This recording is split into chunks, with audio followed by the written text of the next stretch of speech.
Everyone. So यो आज धेरै दिन पछाडि हामी बाहिर निस्किया छौं। झन्डै 2 महिना पछाडि बुवा कोही नाति भन्दै हुनुहुन्छ। Yeah so here the eldest member of our family उहाँ आइसक्नु भयो। उहाँ गेट सिट लगाउन बिजी हुनुहुन्थ्यो।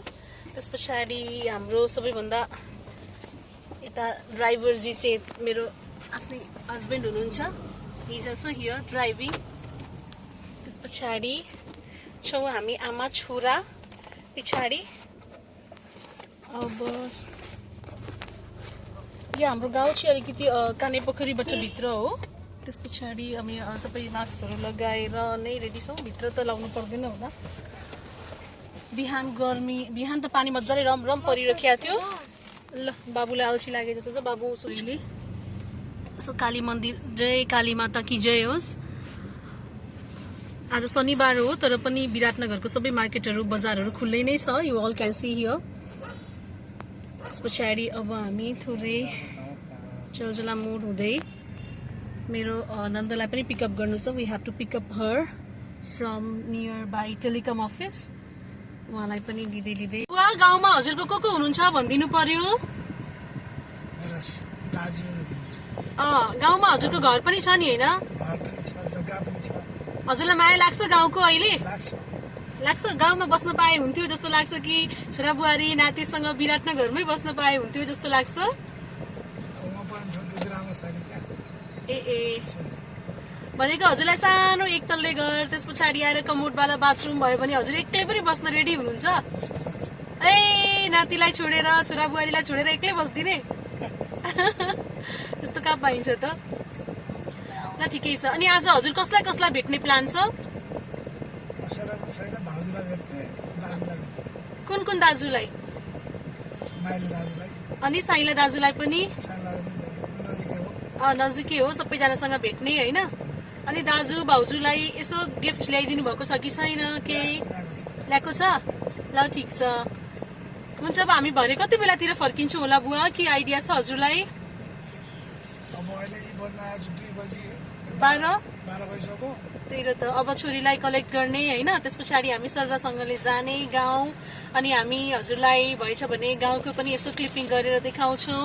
तर मलाई जहाँसम्म लाग्छ अहिले गाउँमा पनि धेरै पानी परिरहेको छ भन्दै हुनुहुन्छ। हेर्छौँ हामी हैन। Now being headed to our hometown भन्दा पनि होम विलेज।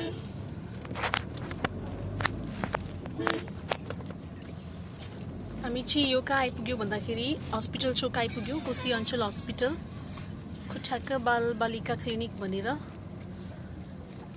यस्तै छ अनम्यानेज विराटनगरको बजार।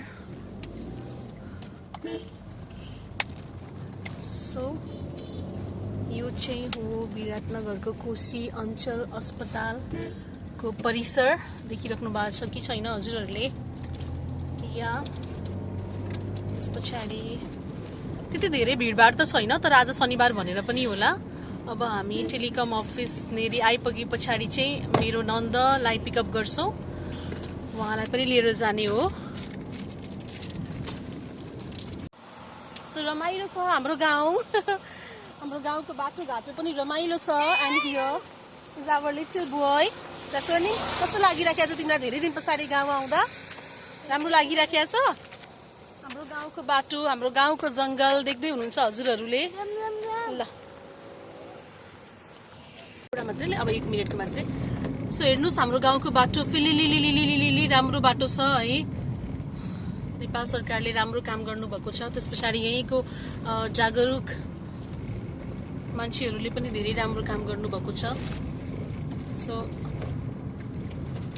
गाउँ भन्ने बित्तिकै बेग्लै हुन्छ। हरियाली, त्यस पछाडि रमाइलो खालको वातावरण, सबै चिज राम्रो हुन्छ। यतातिरको सबै शुद्ध हावा पानी, खानेकुराहरूदेखि लिएर हरेक प्रकारको चिजहरू राम्रो हुन्छ। सो यता गाउँघरको घरहरू यस्तै हुन्छ। बाबु अब गाउँमा गएर धान रोप्ने ल आज हामी खेत गर। धान रोप्ने त अहिले छैन। असार 15 गइसक्यो। जोत्ने काम गर्छौ? तिम्रो बाबाले तिम्रो बुवाले सबैले जोत्नु भएको, तिमी पनि जोत्नु ल। हो त फार्मिङ गर्नु। अनि मानु र फुपू भएर चाहिँ रोप्ने ल। सो देख्दै हुनुहुन्छ हजुरहरूले यी राम्रोसँगले अस्ति असार 15 को हो यो। असार 15 मा चाहिँ सबैजनाले आफ्नो खेत बारीहरू चाहिँ रोप्नु भएको थियो, धान रोप्नु भएको थियो। यहाँनिर पनि रोपी छोडिदिनु भएको छ कस्तो मजासँगले। हेर्नुहोस् होला यहाँ यो कुलो बगिरहेको छ। यहाँनिर यसरी पानी, यही पानी फेरि पटाइन्छ। यहाँ त झन् कस्तो मजासँगले चाहिँ यसरी रोप्नु भएको छ धान। यो यसले शीतल बनाउँछ एक्चुअली, जसलाई चाहिँ पिसाबमा समस्या हुन्छ यसलाई पिसेर खान्छन्। अनि त्यस पछाडि यसलाई मिश्री हालेर, नभए त तितो हुन्छ यो। एकर्डिङ टु मैले त खाएको छैन। युरिन इन्फेक्सनको लागि एकदमै राम्रो हो यो। सो यहाँ हामी हाम्रो गाउँको घर आइपुग्यौँ। अनि हाम्रो यहाँ बाटैमा चाहिँ देख्दै हुनुहुन्छ हजुरहरूले मने गोठ। सो म यहाँ पनि आउँदै हुनुहुन्छ, सुभाष चाहिँ यता गाडी पार्क गर्दै हुनुहुन्छ। म यहाँ आई भन्दै हुन्छ हजुरहरूलाई। सो हाम्रो गाउँको घर यस्तै छ, राम्रो छ, सानो छ, राम्रो छ। माथि बडेमा बसिराख्नु भएको छ, म गएर भेटाउँछु हजुरहरूलाई। सो पानी परेर पनि यहाँ यस्तै भएको छ। यो चाहिँ हाम्रो सानो तुलसी मोटो। त्यस पछाडि यहाँनिर सानो खालको फ्लावर्सहरू छ होइन, प्लान्ट्सहरू छ। सानो हाम्रो तुलसी मोट पनि छ यहाँनिर। यो मेरो गाउँको घर हो। यो बुवा आफ्नो गाउँमा आएर मक्ख हुनुहुन्छ, गाउँको घरमा आएर मक्ख हुनुहुन्छ। अनि हाम्रो चाहिँ यो ग्वाली हो, यो ग्वाली। सो ग्वालीमा हाम्रो एउटा गाई पनि छ यहाँनिर, देख्दै हुनुहुन्छ हजुरहरूले। त्यस पछाडि हाम्रो यो बारी म भरे देखाउँछु अब हजुरहरूलाई। अहिले अलि पछि पहिला सुरुमा मेरो घरमा बडेमासँग भेटघाट गर्छु, मेरो सासूसँग भेटघाट गर्छु, उहाँ यहीँ बस्नुहुन्छ। So now we are heading towards our गाउँको घर। ल यस्तो छ सिडी हाम्रो। सो हामी जाँदै आउँदैछौँ। यहाँनिर फर्सी यसरी राख्नु भएको छ बडेमाले। हजुर म बडेमा दर्शन यहाँ छि बडेमा र म यहाँ खिच्नु त एकचोटि हाम्रो बडेमा र म छौँ यहाँनिर हामी। उहाँको मैले खुट्टा ढोग्न मिल्दैन छ नि आइरहेको, मलाई थाहा छ। उहाँको मैले खुट्टा ढोग्न मिल्दैन। एक्चुअली उहाँ पनि शिवाकोटीकै छोरी हो, म पनि शिवाकोटीकै छोरी हो। त्यसै अब हामी यहाँ आँप खाँदैछौँ, आफ्नै बारीको मालदा आँप हो यो। बाबु Swarnim, please take your mango. Yes, very good. Swarnim is not happy. Swarnim does not seem to be happy. But my Subhas is Subhas seems to be very happy because it is his birthplace. So he should be happy. Is it tasty? Is the mango tasty, Subhas? So यहाँ देखिराख्नु भएको छ फर्सी गाउँमा यस्तै हुन्छ। मेरो मैयाले ल्याउनु पाकेको आँप त्यही त हाम्रो गाउँमा हाम्रै रुखको फलेको आँप हो यो। सो बाबु पनि खाँदैछ, अब बाबु खाऊ। सो मेरो बडेमाले भर्खरै यहाँनिर यति धेरै ल्याउनु भएको छ आँप टिपेर हामीलाई छोराछोरीलाई भनेर खुवाउनलाई। सो रमाइलो छ, यस्तै छ गाउँ घरको यस्तै हुन्छ। यो चाहिँ भौसाबारी भन्ने गाउँ हजुरहरूलाई मैले अघि नै भनिसकेँ होइन। हाम्रो गाउँ यस्तै छ। अब हामी यहाँनिर एकछिन मात्रै बस्छौँ, अब 1-2 घन्टामा हामी पनि निस्किहाल्छौँ किनभने फेरि राति पानी सानी पर्यो, लाइटको प्रब्लम हुनुहुन्छ।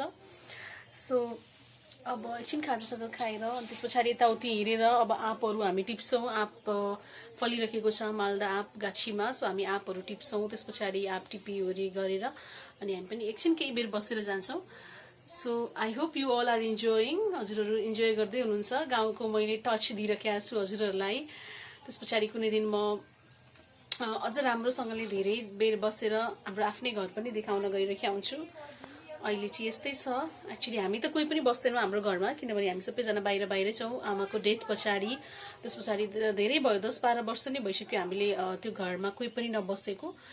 अनि यहाँ कहिले आउँछौँ, कहिले काहीँ आएको बेलामा पनि हामी यही नै बस्छौँ। यहाँ बस्ने गरी पनि आएको छैनौँ हामी। म त it has been 8 years of my marriage, तर म गाउँमा कहिले एक रात पनि बसेकै छैन। एक रात चाहिँ बसेको होला, तर त्यस पछाडि हामी बसेकै छैनौँ। सो यस्तै हुन्छ। I hope you all are enjoying. Hello, so यो चाहिँ हाम्रो आफ्नो घर हो, तर हामी यहाँ कोही पनि बस्दैनौँ। इट हेज बिन 10 years हामी यहाँ कोही पनि बस्दैनौँ after the death of our सासुआमा। अनि अहिले चाहिँ यहाँनिर हामीले एकजना बहिनीलाई घर कुर्न राखेको छौँ, उनीहरूले कुर्सिन्। त्यस पछाडि अहिले हामी कुनै बेला आउँछौँ। म यहाँ माथि चढ्दै हुनुहुन्छ, अब म पनि माथि चढ्छु एकचोटि। सो हेर्न रेखदेख गर्नको लागि राखेको छ। हामी विराटनगरमै बस्छौँ सबैजना। सो बाबु पनि जाँदैछ, यो चाहिँ हाम्रो घर हो। सो अब म हजुरहरूलाई लिएर जाँदैछु। ल यहाँ मैया हाम्रो बाबु हट्नु त ट्याक्कसँगले उ गर्दै हुनुहुन्छ। अरे बाफ्रे एक सर्टमा मैयाले केराको खम्बा झार्नुभयो। हाम्रो गाउँको बारी हो यो, यु क्यान सी हियर। ठुलो यो चाहिँ आँपको गाछी अहिले पनि आँप फलिरहेको छ।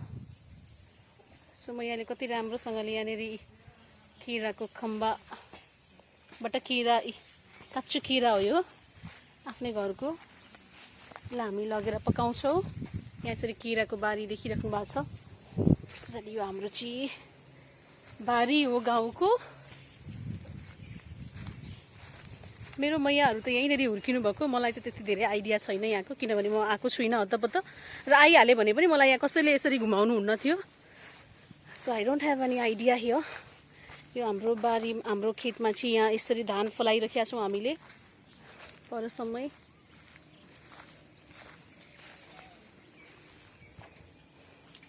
अझै म यहाँको त केरा छ भनेर हेर्दै हुनुहुन्छ। She is trying to find out. केरा हैन बुङ्गो। बुङ्गो हेर्दै हुनुहुन्छ। त्यसको अचार मिठो हुन्छ। सो यो चाहिँ यो बुङ्गोको अचार मिठो हुन्छ। मैयाले बुङ्गो काट्नुभयो। अर्को पनि ल्याउँदै हुन्छ। She is bringing another one also. Give it to me my dear. तर यहाँ त कमिला छ जस्तो छ। बाफ्रे बाफ्रे, त यो कमिलाले चाहिँ अलिक टोक्छ। काँचे भिन्डी। सो म यहाँ काँचो भिन्डी खान जानुभएको छ एउटा।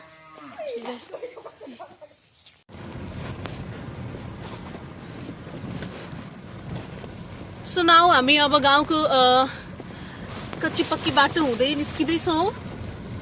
यहाँ अघि आएको बाटो हामी होइन, हामी अर्कै बाटो जाँदैछौँ। अब यहाँ पनि थोरै मात्रै यस्तो खालको छ। अब फेरि हाइवे भेटिहाल्छौँ हामी। भेटिसक्यो बाटो पनि। So we are returning back to our Biratnagar. हामी आयौँ, एकछिन बस्यौँ, आफ्नो पोकापनतिर राम्रै बनायौँ। त्यस पछाडि अब we are returning back to Biratnagar. So बुवा कस्तो भयो यात्रा? राम्रो भयो। मजा आयो? बाबुलाई कस्तो मजा आयो कि आएन बाबु? से हियर एन्ड से। ओके, अनि यता गुरुजीलाई पनि मजा आयो होला। यता हाम्रो मैया हुनुहुन्छ। मैयालाई एकदम आनन्द आयो। किन आनन्द आयो मैया? जन्मेको हुर्केको ठाउँ एक दिन आएर पनि रमाइलो भयो। मजाले हजुर त अब धेरै ठुलो ठुलो काम गर्नुभयो। खसीको गाछीबाट यसरी के भन्छ केरा छिन्नु भयो, बुङ्गा काट्नु भयो। त्यस पछाडि तामा पनि ल्याए, खर्सी पनि ल्याए। सो मैयाले चाहिँ मजासँगले आज कोसेली भाउजूलाई दाल पनि ल्याएछ, अनि अर्को गुन्द्रुक पनि ल्याएको छ। टन्न ल्याएछ गाउँको सामान। त्यही र त। सो मजा आयो हामी सबैजनालाई। बस्ने हो, खाने हो। लकडाउनमा मस्त छ। अनि घरमा एकदम दुध पनि ठुलोबाको घरमा गएर मस्त गाई र भैँसीको दुध पनि टन्न खाइयो। त्यही र त। सो जे होस् रमाइलो भयो। यता देख्दै हुनुहुन्छ हजुरहरूले हरियाली मजासँगले के भन्छ लगाइराखेको छ धानहरू। हाम्रो गाउँ यस्तै छ, राम्रो छ, हरियाली छ सबैतिर। गाउँघर सबैजनाको राम्रै हुन्छ। ओके, नाउ अब म क्लिपिङलाई यहीँनिर एन्ड गर्छु। होप हजुरहरूले इन्जोय गर्नुभयो होला। सो म भोलि पर्सिको ब्लग अझै इन्ट्रेस्टिङ लिएर आउँछु। हजुरहरूसँगले बिदा लिन्छु म। Take care and stay happy, stay healthy. Bye by.